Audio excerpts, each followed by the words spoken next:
Je m'appelle Alex, je suis un des deux fondateurs de Tiller.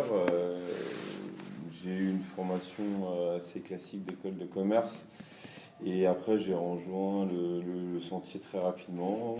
Et j'ai rencontré Jeff quelques années auparavant, qui est le cofondateur de la marque et avec qui on a monté ce projet de Tiller. Alors moi je m'appelle Jeff, je suis la deuxième partie de Tiller. Moi j'étais DJ avant l'aventure de Tiller. J'ai suivi un peu Alex dans son aventure dans le sentier. Puis après on a monté Tiller ensemble, quoi. Comment est-ce que vous vous êtes rencontrés tous les deux? Ouais, j'étais le DJ de leur week-end d'inté. Je pense Ouais, que c'est la première fois le qu'on s'est week-end vu. d'inté, ouais, je pense que c'est ça. C'était à leur week-end d'inté. Et puis voilà, et puis c'était pendant la période du clip de Justice Dance. Ouais.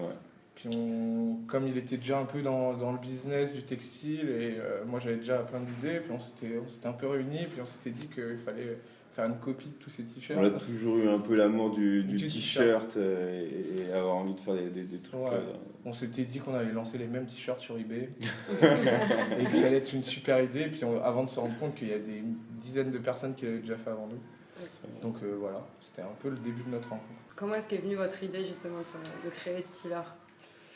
On a longtemps habité dans une coloc. En fait, on était un grand groupe de potes dans une coloc où on a chacun un peu fait son chemin et on a fait pas mal de trucs. Il y a plein de projets qui sont sortis de cette coloc. C'est une coloc où il y avait 10-12 personnes, on va dire. Et avec Jeff, on s'est acheté une machine avec quelques économies qu'on avait. Notre premier truc, c'est d'avoir acheté une machine. Donc on s'est payé une grosse machine qui rentrait pas dans la porte pour vous dire à quel point on n'avait pas calculé le truc. Donc on l'a fait rentrer avec des cordes et tout par la fenêtre. On a commencé à bosser pour les autres. On voulait fabriquer. Voilà, notre but c'était de fabriquer des t-shirts, c'était de rentrer. Pour un peu tout le monde. Voilà, on a eu quelques clients, quelques trucs, quelques accroches, ça nous a fait un petit peu de sous. On cherchait des noms, on en a trouvé un, et un jour j'ai été réveillé de Jeff et il m'a dit j'ai un bête de nom. Et on est parti sur le projet de Tiller qui était un peu une révélation autant pour nous que pour nos colocs. Okay. Ouais, voilà. Et puis du nom, en fait, découlait tout le concept. En fait, on était des dealers de t-shirts, donc on a très vite venu à avoir un packaging, de mettre les t-shirts dans des pochons. On a mis en place un numéro de téléphone où les clients pouvaient nous appeler pour avoir des t-shirts. Enfin, et c'était logique par rapport à ce qu'on était. Voilà. Et puis en gros, on n'a rien inventé parce qu'on a pris le système du deal, mais on l'a appliqué à quelque chose de légal et un produit de communication, enfin un t-shirt quoi. Okay. Et du coup, l'idée a pris pas mal et puis. Et rapidement. C'est-à-dire en quelques mois, on est passé d'une coloc à un local, d'un local à une boutique, d'une boutique à une entreprise complète. Tout ça assez rapidement. Et on a eu une équipe très vite. D'où la coloc, on était déjà une dizaine à supporter le projet. Et de là, ça nous a ramené plein de gens qui nous ont aidés. Il y en a qui ont fait des bars, il y en a qui ont fait une boîte de prod. Donc du coup, on s'est retrouvé très vite à avoir des vidéos, à faire des soirées dans des bars. Et en fait, on faisait profiter un petit peu de tout notre entourage. Et c'est un petit peu la sauce de tout ça qui nous a fait monter, quoi. C'est-à-dire que c'est vraiment une histoire d'amitié, de groupe et de potes. C'est ça, Tiller. Et aujourd'hui, c'est quand même difficile pour une marque de s'intégrer un peu dans le marché parisien, on va dire. Je crois pas qu'on est intégré vraiment. On est un peu à côté. Et puis Alex comme moi, on sort pas du tout de la mode. Donc je pense qu'on a brûlé des étapes. Enfin, on a fait comme on pensait être bon. Et du coup, ça nous a... Enfin, on est différent des autres, on n'a pas suivi les mêmes schémas, on n'a pas suivi les mêmes calendriers, des fashion week, des trucs comme ça. Au final, je pense que c'est une bonne chose, parce qu'on s'est pas retrouvé concurrent direct avec d'autres gens, parce qu'on faisait notre délire de notre côté. On a très vite monté un label avec la marque, parce qu'on faisait des soirées à côté. Donc voilà, on a fait notre petit chemin. Je pense pas qu'on est très intégré au milieu parisien de la mode, mais ils savent qui on est, on se respecte, quoi. Okay. Ouais. Et comment est-ce que vous expliquez aujourd'hui un tel succès chez les jeunes? On a beaucoup de choses qui sont très fun, qui sont des références à des années 80-90, qui vont plaire à un panel de gens beaucoup plus large que ce que le petit cercle parisien peut penser. Et en réalité, c'est une marque qui est fun, qui est familiale et qui est ouverte et qui essaie de faire un maximum pour ses clients, pour les gens, pour faire rire, pour faire pour animer. On est, je pense, très actifs et c'est ce qui fait le succès de Tiller. On s'arrête pas. Et puis il y a aussi le fait que il y a beaucoup de clients qui sont au départ venus avec leurs parents et qui ont vu un peu la construction de Tiller, parce que au début tu venais, il n'y avait que le sous-sol, donc tu rentrais au rez-de-chaussée, c'était un peu un débarras. Ils arrivent en bas, ils ont vu la volonté l'évolution. Ouais, et puis la volonté qu'on avait de faire quelque chose de. Au début, quand ils arrivaient, les parents, ouais, vous prenez pas la carte bleue, c'était un peu la blague. Bah si, on prend la carte bleue, on essaie de faire un truc. Et du coup, je pense que cette énergie-là, ça a plu aussi aux parents et qui se sont dit, au final, c'est des jeunes ça a plu à tout le monde. C'est vrai que ça a plu à. C'est pour beaucoup de jeunes qui veulent se lancer aujourd'hui dans le t-shirt une success story, comme tu peux l'appeler. Parce qu'ils ont vu une évolution très rapide de ce qu'on était et ce qu'on est devenu. Donc on est un modèle économique à suivre sur le t-shirt et ça donne aussi une part de rêve à tout le monde. On s'est rendu compte que la plupart des marques parisiennes, les petites marques, imprimaient sur des bases déjà toutes faites et que tout le monde imprimait sur les mêmes t-shirts et qu'en fait il y avait à part le visuel que tu imprimes dessus, il n'y avait pas vraiment de différence et de marque. Et du coup, nous, on a eu cette volonté et cette facilité, parce qu'Alex était déjà un peu dans le sentier, de pouvoir fabriquer nos propres t-shirts. Et je pense que les gens l'ont ressenti. Là, aujourd'hui, on fabrique beaucoup aussi au Portugal et ça reste aussi de l'éthique de fabriquer, on va dire, très proche de nous. On imprime, tout est imprimé ici, mais le gros de la fabrication se fait au Portugal. Aujourd'hui, quelles sont vos références, un peu vos influences créatives? Franchement, si on en a plein, mais on en a tellement, c'est dur. C'est Internet dans grand I, avec un grand I. Ouais, si tu prends tous les gens qui travaillent au bureau, on est tous influencés par des choses différentes. Tu vas avoir des.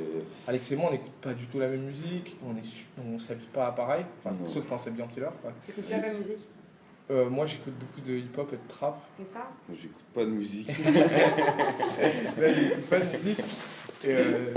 Et du coup, au bureau, les gens que je vous avais présentés tout à l'heure, il y en a deux qui écoutent à fond du métal. Il y en a qui écoutent exclusivement de la minimale et de la techno. Donc vraiment, ce melting pot, je pense que fait qu'on parle à un panel très large de gens. Mais c'est vraiment l'ADN de Tiller. On est comme ça. Et donc là, on va repartir un peu plus sur les créations de vos produits. Qui s'occupe des visuels? On a une équipe interne de créa. Ouais. Mais après, ça part d'un peu tout le monde.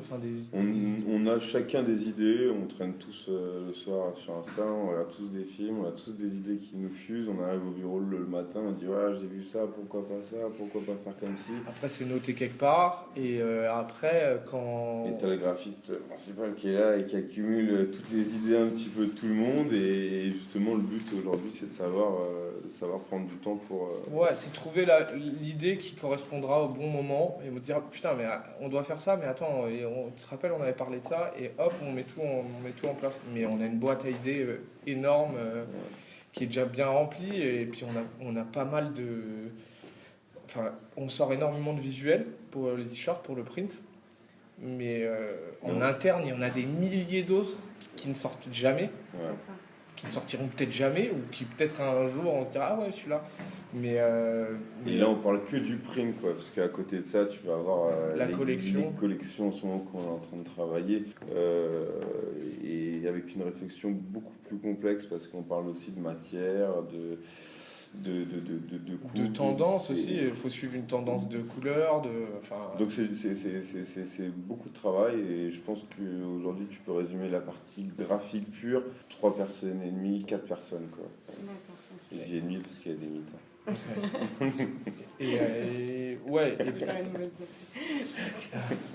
Et au niveau de la créa, on a vraiment pareil, c'est comme avec nous, c'est. On n'a pas de petits. Non, qui décide. Vous êtes mauvais. C'est le génie de Tiller. Ouais, mais il fallait pas parler de lui. Non, du coup, dans la créa, on est pareil que dans l'équipe, on est plein de gens différents. Enfin, dans les 3 mecs qui font du dessin, ils ont vraiment leur style différent, et tu vas leur donner le même sujet, ils vont te l'interpréter complètement différent. Si tu veux comprendre un petit peu, aujourd'hui on a quelqu'un qui va être très Photoshop, et qui va passer sa journée à faire du petit montage, des petits dessins, des trucs sympathiques. À côté, tu as un illustrateur qui, lui, va travailler vraiment sur des beaux dessins, qui va travailler pendant plusieurs jours des vraies Ouais. illustrations. Tu as une personne qui va être plus De la à la mise mise en page, page, la le façon beau, de présenter les choses. voilà. Et tu as une personne qui va s'occuper des collections, des tendances, des matières, et qui aussi englobe le travail des trois autres aussi.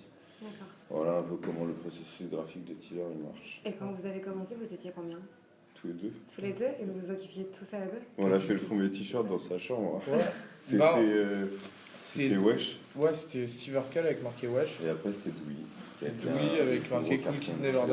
Tiller, Pour le coup, c'est 2 t-shirts qu'on a fait nous-mêmes et je pense que c'est les 2 t-shirts qui sont le mieux vendus. c'est les plus anciens, donc depuis le temps, c'est vrai que c'est. Mais ça a été des gros Et c'est ce best-sellers. qui nous a ouvert pas mal, ces 2 t-shirts nous ont ouvert pas mal de portes de shop, dont Ouais. Citadium. L'acheteur de Citadium cherchait partout qui faisait le t-shirt Douy. Comment est-ce que vous choisissez les gens avec lesquels vous allez collaborer? Par coup de cœur. Donc on choisit vraiment toutes nos collaborations par coup de cœur. Ouais, c'est du feeling vraiment. Et puis des opportunités aussi.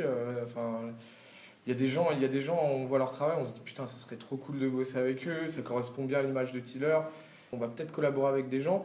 On sait que ça va être peut-être un peu plus dur à vendre à nos clients, mais c'est dans l'objectif d'entre guillemets éduquer, de montrer un peu notre culture et ce qu'on aime et ce qu'on apprécie. Et puis voilà, c'est un peu choisi comme ça, vraiment aussi au coup de cœur. Enfin, c'est un mélange de tout, de tout ça. Ça fait partie aussi de la surprise. Ok. Les collaborations, c'est un cadeau et une surprise pour nos clients. Et puis on a un vrai plan, on a une volonté de faire des trucs différents à chaque fois, et puis que ça soit dans l'artistique ou avec d'autres marques, d'amener quelque chose de nouveau. On veut pas faire un truc qu'on a déjà fait ou qu'ils auraient déjà fait ou qui a déjà été fait. On veut à chaque fois, par exemple pour Aaron Kai, on a essayé de ramener Aaron Kai à Paris, qui a fait une fresque à Citadium. Enfin, on essaie d'aller jusqu'au bout des choses, quoi.